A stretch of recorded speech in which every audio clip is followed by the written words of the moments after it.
Quantitative ईजनिंग करो, note और छापो, it's not going to be durable at all.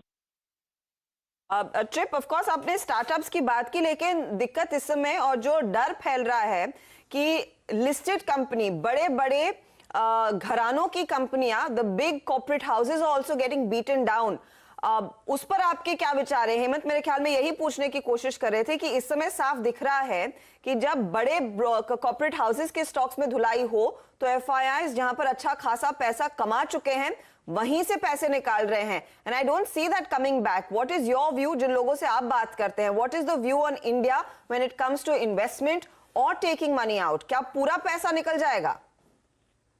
देखो यही बात है, जो इंडिया में है ना, जो ड्यूरेबिलिटी एस्पेक्ट है वो बहुत ही वीक है। अगर आप बिल्कुल ठीक कह रहे हैं कि recovery is almost impossible, and जो बिग हाउसेज हैं that is the leading indicator, वो पहले हिट होते हैं। मैं कह रहा था कि जो स्टार्टअप कंपनीज में जितना ज्यादा हॉट एयर जनरेट किया हुआ है वो भी फेल होंगी, और जो बिग कंपनीज हैं उनकी प्रॉब्लम इसलिए होगी बिकॉज जो आपका ग्लोबल इकोनॉमिक सिचुएशन है is very very weak. Supply chains are getting disrupted, people are unable to pay for their stuff. यहाँ पे सब कुछ लॉकडाउन है। थिंक अबाउट इट, कैलिफोर्निया जहाँ पे आपका गूगल है, फेसबुक है, all the big companies they are in lockdown. लोग दफ्तर नहीं जा रहे, दुकानें 6-6, 7-7 घंटे खुली है। आपको बोलते हैं किसी से आप शेक हैंड नहीं कर सकते, 6-6 फीट दूर रहो, gathering of 10 people is prohibited. So it's literally the economy has come to a stand still.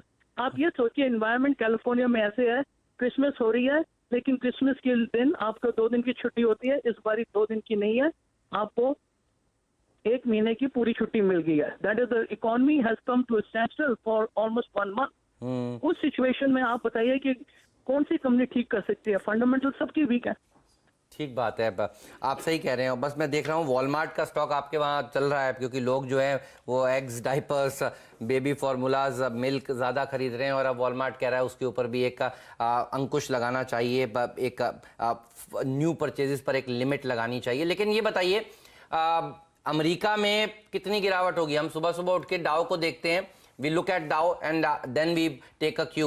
These are global cues which we follow in India and other countries.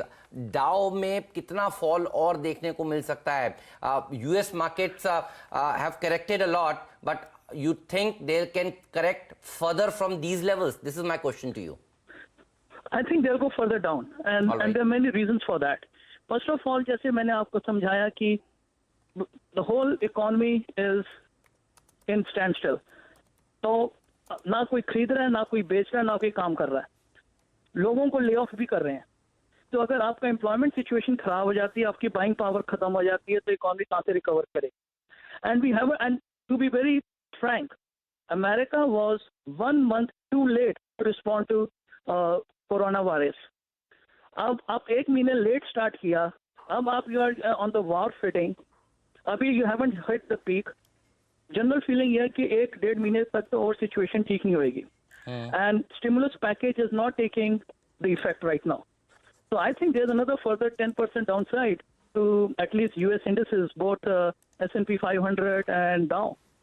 That's a big hit. I mean, हम लोगों को we were thinking कि अभी बहुत बड़ी गिरावट देखी जा चुकी है, कहीं ना कहीं जाकर रिस्पाइट देखने को मिलेगी, but we take your words. आप कह रहे हैं 10% की गिरावट और यहाँ पर देखने को मिल सकती है। शुक्रिया trip. Don't buy on the dip. Don't buy on the weakness. Yes. So आपको लगता है कि ये करेक्शन थोड़ा और गहरा सकता है यहाँ से? We can see further downside from these levels.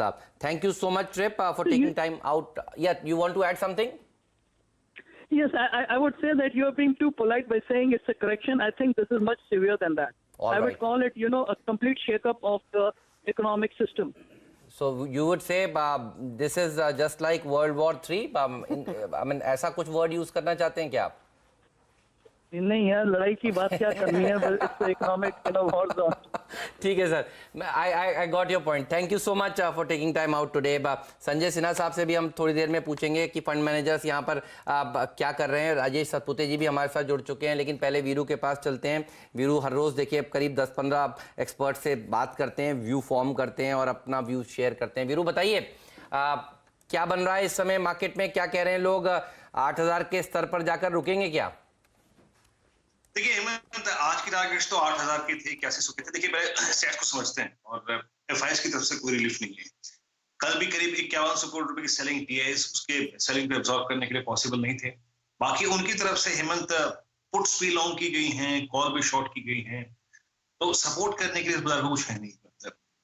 Nifty पे क्या अप्रोच रखनी चाहिए हेमंत? निफ्टी पे कल अब देखिए धीरे धीरे कॉल राइटर्स जो है नीचे आ रहे हैं, और आज का अगर आप देखें, आज एक्सपायरी है, मेरे पास कॉल के आंकड़े नहीं है, लेकिन जो 9000 का कॉल राइटर था वो खिसक के 8800-8700 की रेंज में आ गया है। तो जो आप सुबह से बात कर रहे हैं ना, इजी मनी, मैं रिटेल को तो मैं यही कहूंगा कि दूर रहिए, लेकिन हाँ जो शॉर्ट करने के लिए अगर आप देखें आतुर है इस बाजार में, और जिनकी लिक्विडिटी फैलाव करती है, उनके लिए सिंपली हेमंत 8725, क्योंकि कल कॉल राइटिंग यहीं पर हुई है, वो एक स्टॉप लॉस रहेगा। गैप डाउन ओपनिंग के बाद आप शफल करके इसको 8500 या फिर 8450 ला सकते हैं, लेकिन नीचे हिम्मत। कल मैं दो बातें कहना चाहूंगा आपसे, अब प्लीज मेरे को माफ कीजिएगा अगर मैं थोड़ा सा आपको बेरिश लगूं, और कल वीकली डेटा में जो आज एक्सपायरी का डेटा है उसमें 8100 की पुट में कवरिंग थी, यानी 8100 का पुट राइटर भी कंफर्टेबल नहीं था कि ये आएगा कि नहीं आएगा, तो उसको लग रहा था आएगा, तो वो बाहर निकल गया। 8000 की पुट ऑप्शन में सबसे बड़ा ओआई खड़ा है, तो पॉसिबली आप अपना एक टारगेट 8050 8100 रख सकते हैं। ये मैं शर्म लिहाज के चलते आप देखें लेवल बोल रहा हूँ, लेकिन एक बात मैं हिम्मत यहाँ बोलना चाहूंगा, 2008 में मैंने एक बात लर्न करी थी डेरिवेटिव्स में, a divergence within the option statistics. 2008 में सडनली क्या हुआ कि जब 5000 पे इंडेक्स था तो 3800 की पुट में बाइंग होने लगी थी, जब 3800 पे इंडेक्स था तो 3000 की पुट में बाइंग होने लगी थी। इस बार पहली बार वो रिफ्लेक्शन आया था 11200 पे, जब सडनली हम 11200 पे थे, एक दिन 10300 के पुट में काम होना शुरू हो गया था, तो वो उसको देख के मैं बड़ा अचंभित हुआ था। आज अगर आप मंथली डेटा देखें, यानी मार्च में इतना डैमेज हो चुका है हेमंत, और मैं आपके शब्द को, मतलब आपकी अप्रोच को थोड़ा सा यहाँ पे और उस पर कुछ ऐड करते हुए कि please don't buy here. Monthly data में 7500 की पुट में कल सबसे बड़ा ओआई जुड़ा है, तो प्लीज 8000 के आसपास बॉटम खोजने की कोशिश मत कीजिएगा।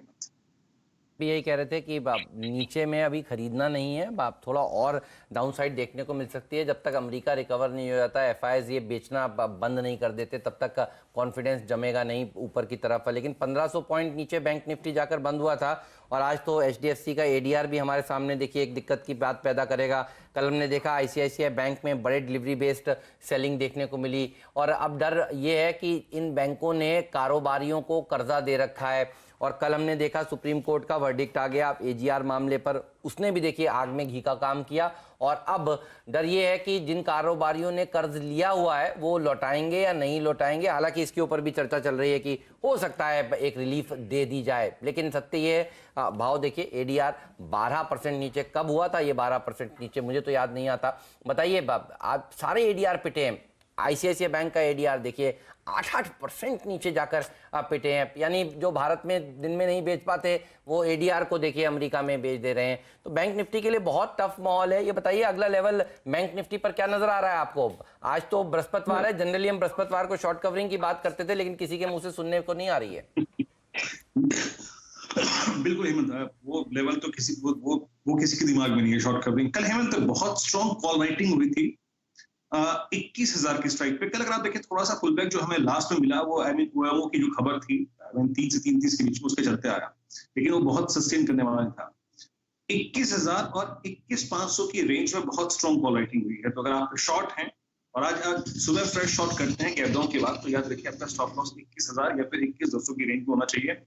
हेमंत, जैसे कि मैं निफ्टी के परिप्रेक्ष्य में कह रहा था कि 8,000 की पुट, 7500 की पुट, 7800 की पुट, दिक्कत बैंक निफ्टी में हेमंत ये है कि अब पुट में कहीं बड़ा ओआई खड़ा ही नहीं, जिससे मैं अंदाजा लगा सकूं कि हाँ बॉस ये लेवल आ सकता है। याद रखिए 19,500 की पुट में थोड़ा बहुत ओआई खड़ा है, और वो बात जो कार्यक्रम के शुरू में आपने कही थी जब मुनाफे की तैयारी शुरू हुई थी कि हम एग्जैक्टली अब उन लेवल्स पे हैं जिस दिन डीमोनेटाइजेशन हुआ था और ट्रंप की ताजपोशी हुई थी। यूएस मार्केट और इंडियन मार्केट से वहां पे एक दिन पैनिक क्यों लगाया था, और आज क्लोजिंग के वक्त तक या फिर यूएस मार्केट जब ओपन होगा जो डाउ फ्यूचर्स शो कर रहा है वही लेवल हमको देखने को मिलेंगे, तो उसके अनुसार पॉसिबली 19,500 निफ्टी बैंक का टारगेट होगा।